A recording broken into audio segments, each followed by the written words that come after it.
Olá, boa tarde. Está começando o Jornal da Alerj, primeira edição, ao vivo, direto do plenário. Minha convidada de hoje é a deputada Dani Monteiro. Boa tarde, deputada. Muito obrigada pela sua presença aqui no Jornal da Alerj.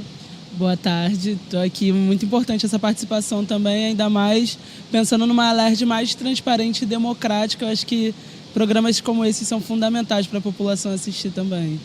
Deputada, daqui a pouquinho vai ser analisado um projeto da senhora que trata da questão das delegacias da mulher. A senhora está propondo inicialmente que esses espaços funcionem 24 horas por dia, inclusive nos finais de semana e feriados, né, deputada?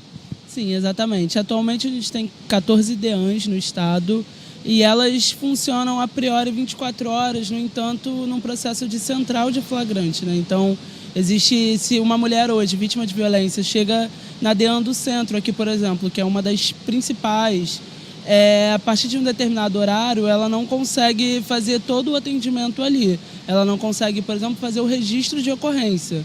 Então, ela chega, ela é encaminhada, na maioria das vezes, aqui no entorno, na 15ª DP. A 15ª não, perdão, a 5ª DP.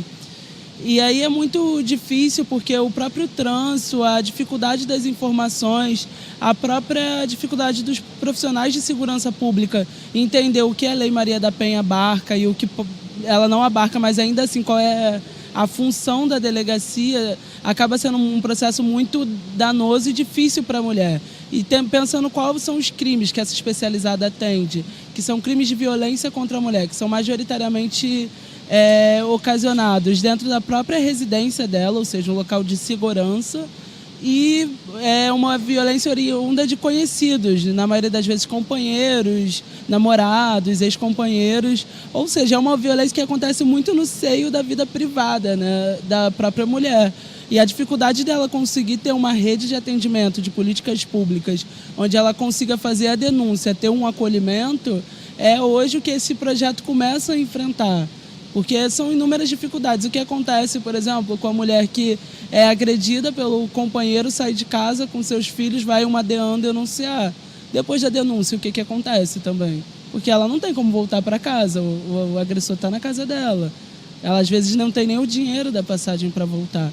Então, pensar políticas que fortaleçam essa rede de combate à violência contra a mulher é o que esse projeto tem como intuito.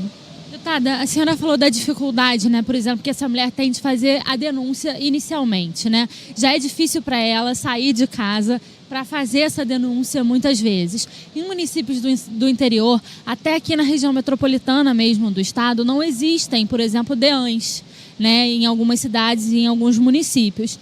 O que esse projeto trata das cidades em que não tem as DEANs?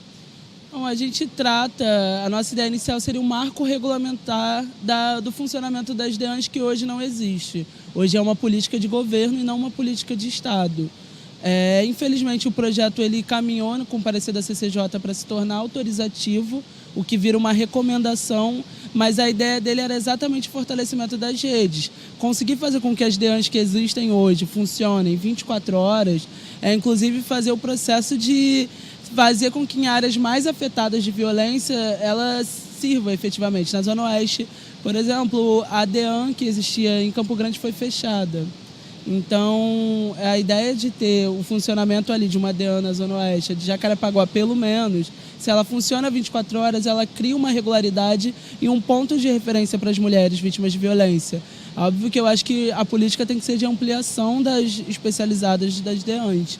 Mas hoje por hoje, regulamentar o funcionamento das que existe é fundamental e especial, não só para a mulher que, por exemplo, ali moradora de Jacarepaguá que pode ir nessa DEAN, mas justamente as que são da Zona Oeste, de outras áreas, e a Zona Oeste é uma região grande da cidade do Rio de Janeiro, então se você mora em Santa Cruz, de fato é muito distante, mas regulamentar ali o funcionamento daquela de Jacarepaguá é fundamental mais do que para essa mulher de Jacarepaguá, a de Santa Cruz. Então, de alguma forma, é um primeiro passo para um atendimento para áreas que hoje não existem DEANs ou CIANs. Deputada, a senhora trata nesse projeto também da questão do atendimento à mulher poder ser feito também prioritariamente por outra mulher. Porque no caso de uma mulher, por exemplo, que sofreu um estupro, ela ser atendida por um homem, às vezes é mais uma vitimização. Então a senhora também está propondo nesse projeto que pelo menos 20% dos policiais que estão nesse plantão 24 horas sejam compostos de mulheres também, né? Sim.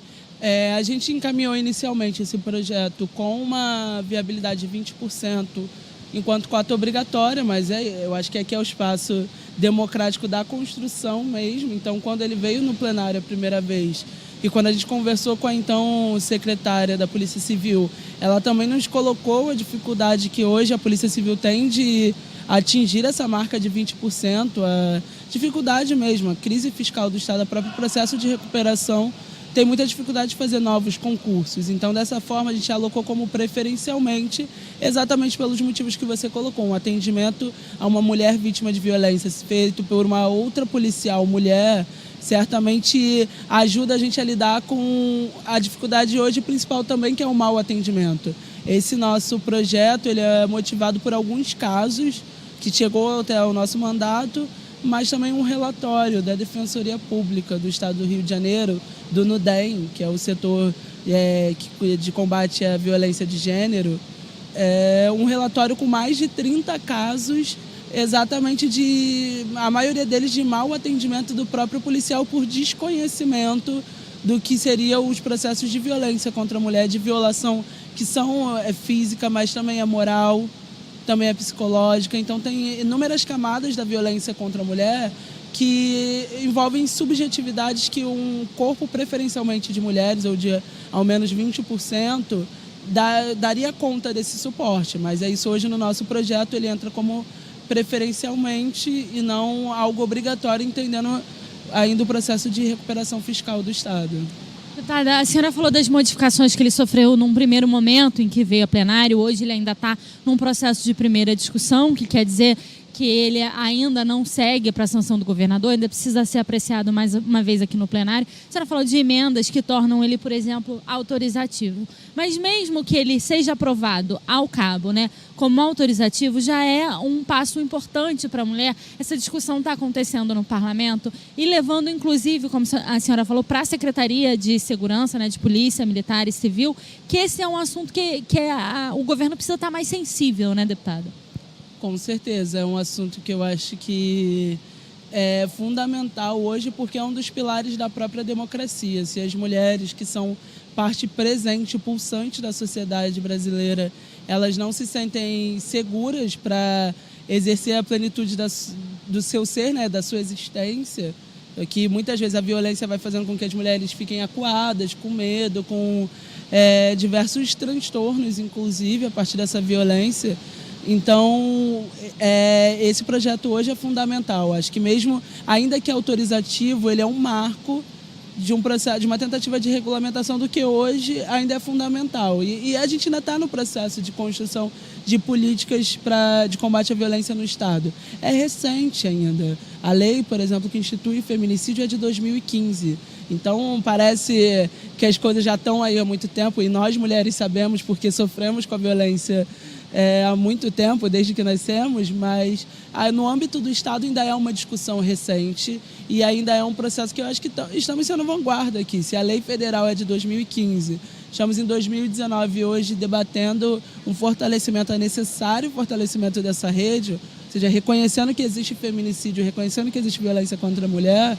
Eu acho que é assim, um marco muito importante, mas acho que seria ainda fundamental que essa lei servisse para o que foi o intuito inicial de ser um marco regulamentar das DEANs, e não só autorizativo, mas certamente contamos também de alguma forma com, ao esse projeto chegar no Executivo, ele ser apreciado com a mesma urgência e necessidade que foi aqui no Legislativo. Então espero que nas mãos do governador ele faça muito bom uso de um projeto que é muito importante para a vida das mulheres. Deputada, mais uma vez, muito obrigada pela sua participação aqui no Jornal da Alerj. Boa tarde.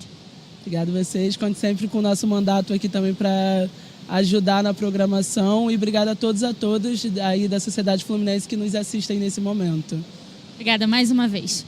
Como eu disse, esse projeto da deputada Dani Monteiro ainda está em primeira discussão. Mesmo que ele seja aprovado hoje, ele ainda precisa retornar ao plenário para mais uma votação antes de seguir para a sanção ou veto do governo.